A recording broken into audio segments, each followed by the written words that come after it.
I went indoors, had a quick wash, and carefully reapplied a red botu in the center of my forehead, looking into the tiny mirror to make sure I drew the dot in the correct spot. Then I pulled out a maroon sari, buttoned my puff-sleeved blouse, slipped on my petticoat, and called our maid, Boni, to help me arrange the sari's pleats.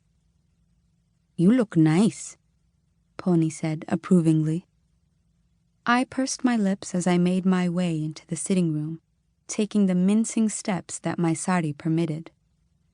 Half saris didn't hamper me as much, but in a few years' time, I'd be too old to wrap myself in anything but a full 6 yards of cloth. I needed to practice.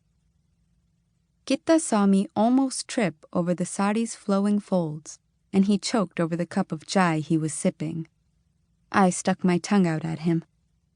Amma didn't notice, and she smiled approvingly at my effort, though still tight-lipped. I smiled back at her, wondering why she wasn't as radiant as usual. Was she worried about Periappa's visit too? When he visited, it was a lot harder on her than on the rest of us. She had to wait on Periappa hand and foot. Appa was breathing in the chai's mingled scent of freshly crushed cardamom and strong black tea. I pulled up a wicker chair and sat down next to him. "Appa, where were you? Why aren't you at the clinic every day?" I asked.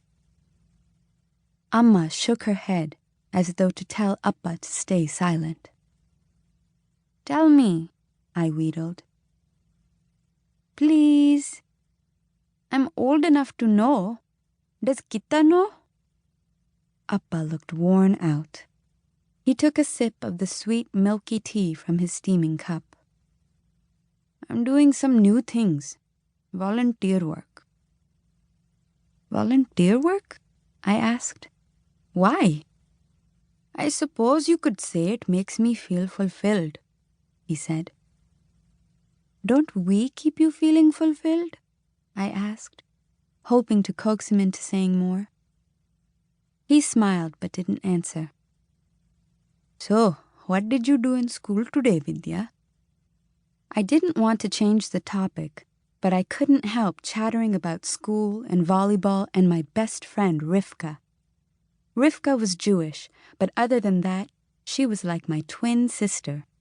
We were the same height, our hair was the same shade of black, we played the same sports, we laughed at the same things, and we even got our first period the same day, nearly a year ago.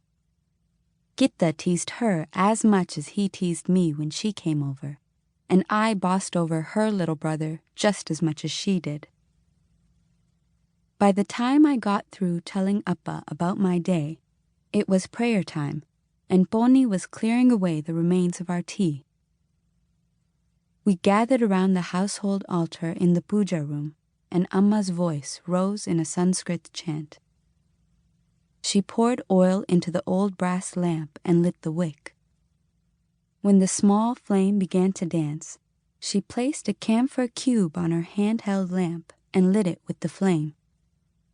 Pungent smoke curled into the air from the burning camphor and twirled together with the brown tendrils that were rising from the glowing incense sticks. I looked at the brightly colored picture of the blue god Krishna, the bronze images of Nataraja, Lord of Dance, and the sandalwood figurines of Lakshmi, the goddess of wealth, and Saraswati, the goddess of learning. Amma offered the blessed food, the small plate with fruit, milk, curds, and sweets, to each of us, beginning with me.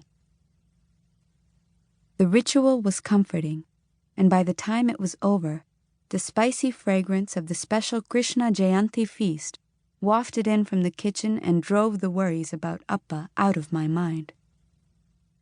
We didn't talk much at dinner, enjoying the wonderful meal in silence. "You make the best dishes in the whole world," I told Amma after I finished.